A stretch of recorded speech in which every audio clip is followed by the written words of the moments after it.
পবিত্র রমজান মাসের গুরুত্ব সম্পর্কে জানতে চাই। এখানে যে অমুসলিমরা এসেছেন তাদের উপকারের জন্য। এই রমজান মাসে তাহলে আপনি কেন ইসলাম গ্রহণ করছেন না? কারণ এটা জীবনে নেওয়া সবচেয়ে কঠিন এবং শক্ত একটা সিদ্ধান্ত। আপনার কি অনুসারী আছে ভাই? না, আমার কোনো অনুসারী নেই। তাহলে আপনি কি হারাবেন?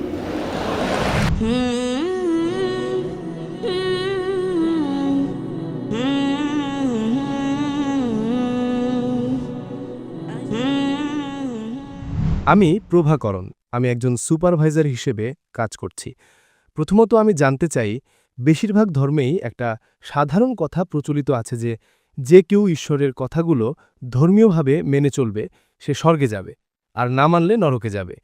এই বিষয়টা বিবেচনায় নিয়ে আমি জানতে চাই বিচার দিবসে অমুসলিমদের অবস্থা কি হবে। দ্বিতীয়ত আমি পবিত্র রমজান মাসের গুরুত্ব সম্পর্কে জানতে চাই। এখানে যে অমুসলিমরা এসেছেন তাদের উপকারের জন্য, এবং সবশেষে আমি বলতে চাই আমার জীবনে আমি যেটুকু সামান্য অভিজ্ঞতা অর্জন করেছি তা থেকে আমি জোর দিয়ে বলতে পারি ইসলামই একমাত্র ধর্ম যার পরিষ্কার সঠিক তাত্ত্বিক জ্ঞান আছে, যা কিনা যৌক্তিক উদাহরণ এবং যুক্তি দ্বারা সমর্থিত। ভাই ৩টি প্রশ্ন করেছেন অথবা ৩টি মন্তব্য করেছেন। প্রথম প্রশ্নটি ছিল যে সব ধর্মই বলে যে আপনি যদি ঈশ্বরের আদেশগুলো বিশ্বাস না করেন তবে আপনি নরকে যাবেন। বিচার দিবসে অমুসলিমদের কি হবে? জি স্যার। ভাই, যেমনটা আমি আগে উল্লেখ করেছি, কোরআন সূরা নিসার ৪ নম্বর অধ্যায়ের ৪৮ নম্বর আয়াতে এবং সূরা নিসার ৪ নম্বর অধ্যায়ের ১১৬ নম্বর আয়াতে বলছে, আল্লাহ যদি চান তিনি যে কোনো গুনাহ ক্ষমা করতে পারেন, কিন্তু শিরকের গুনাহ অর্থাৎ ঈশ্বরের সাথে কাউকে শরিক করা তিনি কখনোই ক্ষমা করবেন না। তাই যদি কোনো ব্যক্তি অমুসলিম হিসেবে মারা যায় এবং সে অন্যদের শরিক করে, সে মিথ্যা উপাস্যদের বিশ্বাস করে, সে মূর্তি পূজা করে, সে কখনোই স্বর্গে যাবে না। বাধ্যতামূলকভাবে সে নরকে যাবে। স্বর্গে যেতে হলে আপনাকে এক ঈশ্বরে বিশ্বাস করতে হবে, শুধুমাত্র তারই ইবাদত করতে হবে এবং তার আদেশগুলো মেনে চলতে হবে। আপনার দ্বিতীয় প্রশ্নের ব্যাপারে অমুসলিমদের জন্য রমজান মাসের উপকারিতা কি? কোরআন সূরা বাকারার ২ নম্বর অধ্যায়ের ১৮৩ নম্বর আয়াতে বলছে, রোজা তোমাদের জন্য বিধান করা হয়েছে যেমনটা বিধান করা হয়েছিল তোমাদের পূর্ববর্তীদের জন্য, যাতে তোমরা আত্মসংযম শিখতে পারো। আমরা রোজা রাখি কারণ এতে আমাদের তাকওয়া বাড়ে, আমাদের খোদাভীতি বাড়ে, আমাদের পরহেজগারিতা বাড়ে। এবং সূরা বাকারার ২ নম্বর অধ্যায়ের ১৮৫ নম্বর আয়াতে বলা হয়েছে, রমজান হল সেই মাস যেই মাসে কুরআন নাজিল হয়েছিল সমগ্র মানবজাতির জন্য পথনির্দেশ হিসেবে, সত্য ও মিথ্যার পার্থক্যকারী মানদণ্ড হিসেবে। রমজান হল এই মাস যেই মাসে মহিমান্বিত কোরআন শেষ এবং চূড়ান্ত আসমানি কিতাব নাজিল করা হয়েছিল শেষ এবং চূড়ান্ত নবী মুহাম্মদ সাল্লাল্লাহু সাল্লামের উপর। এবং কোরআন বলছে এই কোরআন মানবজাতির জন্য পথনির্দেশ, শুধুমাত্র মুসলমানদের জন্য বা আরবদের জন্য নয়, সমগ্র মানবজাতির জন্য। এবং এটা সত্য ও মিথ্যার পার্থক্যকারী মানদণ্ড। তাহলে এই রমজান মাস এটা কিভাবে অমুসলিমদের উপকার করে?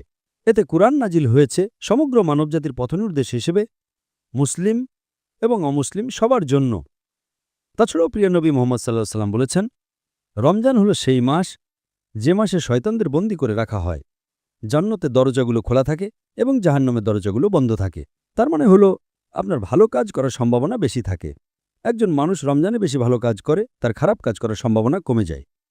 যতদূর অমুসলিমদের কথা, ইসলামের বার্তা অমুসলিমদের হৃদয়ে খুব ভালোভাবে পৌঁছাতে পারে, কারণ শয়তান ইবলিসরা বন্দী থাকে। তাই অমুসলিমদের ইসলাম গ্রহণ করার সম্ভাবনা বেশি থাকে, তার ইসলামের কাছাকাছি আসার সম্ভাবনাও বেশি থাকে। আপনি বিশ্বাস করেন যে ইসলামের মধ্যে তাত্ত্বিক বিষয় আছে এবং এটি যুক্তি ও লজিক দ্বারা সমর্থিত। তাই যখন আপনি একমত যে ইসলামের নিয়মকানুন আছে যা যুক্তি ও লজিক দিয়ে সমর্থিত, আপনার কাছে আমার প্রশ্ন, এই রমজান মাসে তাহলে আপনি কেন ইসলাম গ্রহণ করছেন না? এটা ইসলাম গ্রহণ করার প্রশ্ন নয়। আসলে আমি সব ধর্মকেই গ্রহণ করি। প্রতিটি ধর্ম যেসব ভালো কথা বলছে তাই আমার কোনো ভাই, আপনি বলছেন আপনি সব ধর্মের সব ভালো জিনিসে বিশ্বাস করেন, তার মানে কিছু ধর্মে কিছু খারাপ জিনিসও আছে, ঠিক তো? আমি একমত, খুব ভালোভাবেই একমত। আচ্ছা, ঠিক আছে, আমি আপনাকে একটা সহজ প্রশ্ন করতে চাই। আপনার মতে ইসলামে খারাপ কি আছে? বাস্তবিকভাবে আমি ইসলামে খারাপ কোনো কিছুই পাইনি, কিন্তু হয়তো চর্চার ক্ষেত্রে মানুষেরা না, ইসলামে মুসলমানদের কথা বলবেন না, মুসলমানরা খারাপ হতে পারে, আমি মুসলমানদের কথা বলছি না। জি স্যার, ইসলামের কথা বলুন। এমন মুসলমান আছে যারা হয়তো মদ খায়, এমন মুসলমান আছে যারা হয়তো প্রতারণা করে। আমি না, আমি ইসলাম সম্পর্কে খারাপ কোনো কিছুই পাইনি। খুব খোলাখুলিভাবেই বলছি। খুব ভালো। এখন আপনি আমাকে খুব খোলাখুলি বললেন, আপনি সব ধর্মের ভালো জিনিসগুলো নেন। আপনি এও জানেন যে অন্য ধর্মগুলোতে খারাপ জিনিসও আছে, এবং আপনি এটাও বললেন যে ইসলামে আপনি খারাপ কোনো কিছু জানেন না। জি স্যার। তাহলে এখন অন্য ধর্মগুলোতে ভালো এবং খারাপ আছে, এই ধর্মে শুধুই ভালো।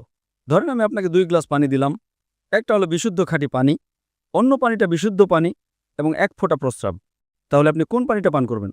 অবশ্যই ভালো পানিটা, ভালো খাঁটি পানি।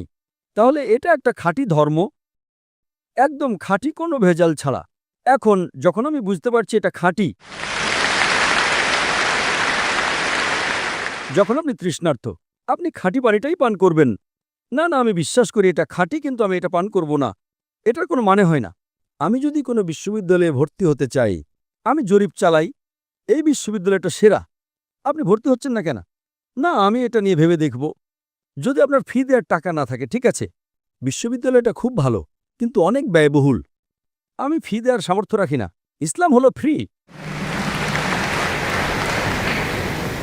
যদি আপনি একমত হন যে এটা সেরা, আপনাকে এটা গ্রহণ করতেই হবে। অথবা হতে পারে এটা কপটতা। দেখুন, আমি যদি একমত হই যে এটা সেরা, তাহলে আমাকে এটা গ্রহণ করতে হবে। যদি আপনি জানেন যে কোনো ভুল নেই, তার মানে বিচার দিবসে ঈশ্বর আপনাকে প্রশ্ন করবেন। যদি আপনি একমত হয়ে থাকেন, ঈশ্বর আপনার হৃদয়ে বার্তা দিয়েছিলেন এটা সেরা ধর্ম, আপনি কেন এটা গ্রহণ করেননি? দেখুন, যদি আপনি একমত হন যে এটা সেরা, তাহলে এটা অযৌক্তিক, এটা গ্রহণ না করাটা অযৌক্তিক। যদি আপনি মনে করেন কিছু খারাপ আছে, আমি এখন আপনার ভুল ধারণাগুলো পরিষ্কার করে দেব। যদি আপনি একমত হন যে এটা সেরা ধর্ম, যদি আপনি একমত হন যে এটা সবচেয়ে বেশি যৌক্তিক, যদি না আপনি অযৌক্তিক হন, যদি আপনি যৌক্তিক হন, আপনাকে সবচেয়ে যৌক্তিক ধর্মটা মেনে নিতেই হবে। যদি না আপনি নিজেকে অযৌক্তিক মনে করেন ভাই। স্যার, দেখুন ভাই, মাঝে মাঝে আবেগ কাজ করে। আমার মা কি বলবেন, আমার বাবা কি বলবেন, সমাজ কি বলবে, মুসলমান, তাই এই জিনিসগুলো হয়তো আপনাকে গ্রহণ করা থেকে আটকে রাখছে। আমি একমত, এটা কঠিন, এটা সহজ নয় ভাই। কিন্তু যদি আপনি যৌক্তিক হন, আপনি যদি বিজ্ঞান মনস্ক হন, আপনাকে যেটা সেরা সেটা গ্রহণ করতে হবে। তাই আমি বলি, কেউ যদি আমাকে প্রমাণ করে দেয় যে ইসলামের চেয়ে ভালো কোনো ধর্ম আছে, আমি সেটা গ্রহণ করব। কেউ যদি আমাকে আজ প্রমাণ করে দেয়, যে কোনো সময়, যে ইসলামের চেয়ে ভালো কোনো ধর্ম আছে, আমি গ্রহণ করতে প্রস্তুত। কেউ যদি আমাকে প্রমাণ করে দেয় খ্রিস্টান ধর্ম বেশি ভালো, আমি খ্রিস্টান ধর্ম গ্রহণ করতে প্রস্তুত। আমি শুধু মুখেই বলছি না, ধর্মতত্ত্বের ডক্টরদের সাথে, শীর্ষস্থানীয় খ্রিস্টানদের সাথে আমার আলোচনা হয়েছে। আমি কোনো আলেম নই, আমি একজন ছাত্র। আমি নিজেকে তুলনামূলক ধর্মের একজন ছাত্র মনে করি, কিন্তু হিন্দু ধর্মের শীর্ষস্থানীয় পণ্ডিতদের সাথে আমার সংলাপ এবং আলোচনা এবং বিতর্ক হয়েছে। আপনি জানেন সবচেয়ে জনপ্রিয় হিন্দু বক্তা হলেন শ্রী শ্রী রবি শঙ্কর। আপনি কি তার নাম শুনেছেন? খুব ভালোভাবেই। হ্যাঁ, তিনি কোরআনের সাথে একমত হয়েছিলেন। আসলে আমি তার একজন বড় ভক্ত। আপনি তার ভক্ত, মাশাআল্লাহ। আপনি কি শ্রী শ্রী রবি শঙ্করের সাথে আমার বিতর্কটা দেখেছেন? না, আমি দেখিনি। তাহলে আপনার নায়কের সাথে বিতর্কটা আপনার দেখা উচিত। হ্যাঁ, শ্রী শ্রী রবি শঙ্কর নিশ্চয়ই। এবং তুলনামূলক ধর্মের এই ছাত্রের সাথে। ইনশাআল্লাহ।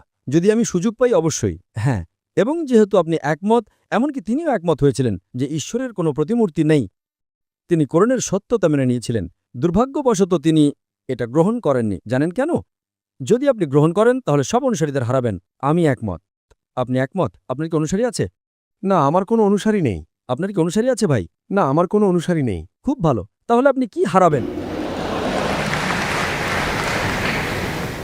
হয়তো কিছু বন্ধুত্ব, হয়তো কিছু আত্মীয় স্বজন। এটা কঠিন, এটা কঠিন, কিন্তু যদি আপনি সত্য জানেন, আপনার সেটা গ্রহণ করা উচিত। এতে ভুল কিছু নেই। আসলে এখন পর্যন্ত এই মুহূর্ত পর্যন্ত আমি এটা নিয়ে ভাবিনি, কারণ এটা জীবনে নেওয়া সবচেয়ে কঠিন এবং শক্ত একটা সিদ্ধান্ত। আজ এই রমজান মাসে চিন্তা করুন। আপনি আমাকে জিজ্ঞেস করেছিলেন এটা কিভাবে অমুসলিমদের উপকার করে।